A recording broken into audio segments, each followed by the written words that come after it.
สวัสดีครับพวกก็ช่องเออีกแล้วนะครับวันนี้นะครับชวน DIY อีกแล้วครับDIY อะไร DIY ทำสีนะครับกระบะตัวคอกนะครับตัวคอกกระบะนะครับทำอะไรและต้องใช้อะไรบ้างนะครับตามผมไปเลยครับแรกนะครับต้องเริ่มต้นด้วยการเอาสนิมเก่าออกก่อน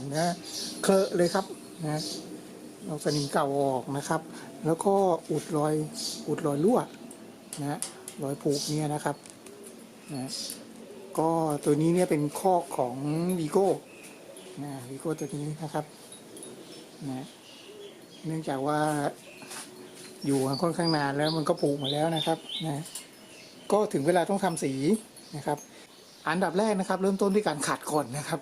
ขัดมโหฬารเลยก็เราใช้เครื่องทุ่นแรงนะครับโดยขัดใช้ตัวนี้นะครับ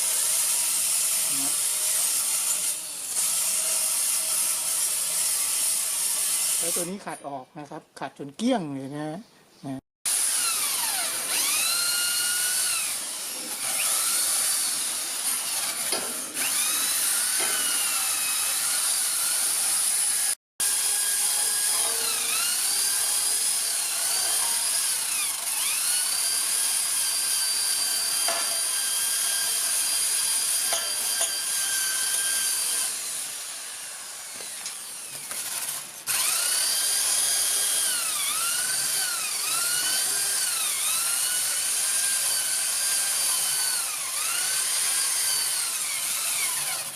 เนี่ยครับงานที่ได้ก็จะประมาณนี้นะครับ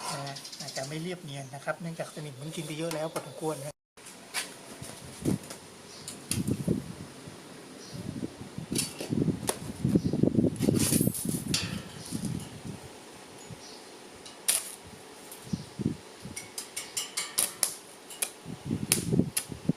รู้ครับจากนั้นก็เชื่อมรอยที่มันรั่วนะครับรอยผุโดยใช้เหล็กเติมเข้าไปนะครับตรงนี้เนี่ยมันผุลามแหลกลานมาแล้วครับก็สังเกตว่าพอจิ้มรูเชื่อมไปปั๊บทะลุท่อเลยนะครับแต่ว่าด้วยเหล็กตัวที่เขามาทำเนี่ยมันบางด้วยนะครับค่อนข้างจะทำงานยากเลยครับก็ต้องอุดอยู่หลายรอบเลยนะครับเพราะว่าพอแต้มเชื่อมไปปั๊บมันข้างบนมันก็ลามขึ้นไปเรื่อยก็ต้องเติมทั้งเหล็กทั้งลวดเชื่อมเลยนะครับที่เป็นเส้นๆนั่นคือลวดเชื่อมแก๊สนะครับลวดเชื่อมเหล็กแก๊สเอาไว้เติมครับท่านที่ทำงาน DIY พวกงานเหล็ก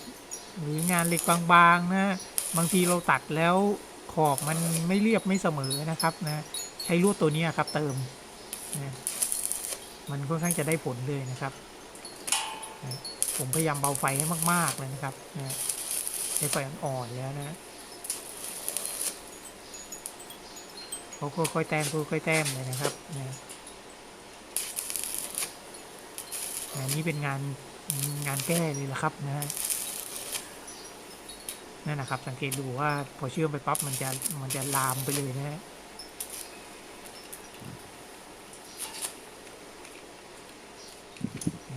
หมดแล้วครับคือพูดง่ายๆครับมันอยู่กับเหล็กอีกท่อนหนึ่งฝั่งนู้นนะครับพอฝั่งนี้เนี่ยไม่อยู่แล้วไม่มีอะไรเหลือแล้วครับเราก็ต้องเติมเข้าไปในส่วนที่ด้านบนนะครับที่มันยังหนาๆอยู่แล้วค่อยไล่กลับมาข้างล่างสังเกตดูผมจะไล่ปรับไฟเรื่อยๆนะครับก็ต้องเชื่อมพอถ้าหยุดจนมันเย็นแล้วนะครับต้องเคาะขี้แสลกออกก่อนนะครับไม่งั้นพอเชื่อมทับไปเลยเนี่ยไม่งั้นมันจะไม่ติดมันจะไปเกาะกับขี้แสลกนะครับสังเกตเป็นรูเบลเลอร์เลยนะครับจากเดิมตอนแรกเห็นรูนิดเดียวนะครับแต่มันผุข้างในครับก็เชื่อมอุดรูจนได้ลักษณะอย่างนี้แล้วนะครับอุดจนหมดแล้วคือไม่ต้องสนใจความสวยความไม่สวยนะครับเราเชื่อมไม่สวยก็ไม่เป็นไรครับเดี๋ยวขัดแล้วเติมอีกทีหนึ่งแต่ตอนนี้ต้องเชื่อมอุดให้สนิทก่อนนะครับอุดให้เป็นนั่นเลย สังเกตว่าผมเชื่อมซ้ำไปหลายทีนะครับ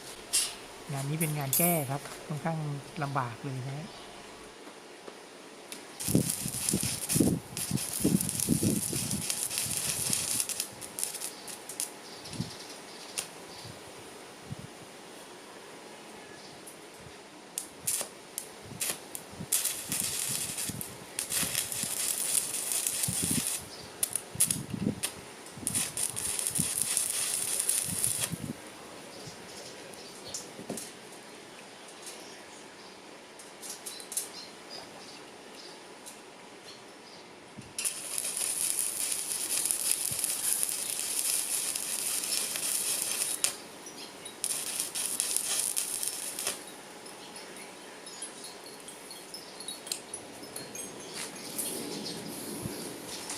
นะครับก็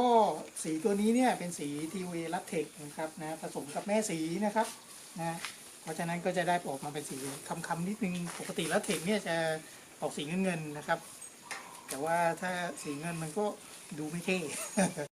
เนี่ยครับก็พอมันหมาดๆเริ่มหมาดๆแล้วเนี่ยก็มากิ้งทับนะฮะกิ้งทับให้มันเป็นเม็ดๆนะครับสีมันก็จะออกมาเป็นเม็ดๆนะฮะก็ดูเท่ไปอีกแบบหนึ่งครับ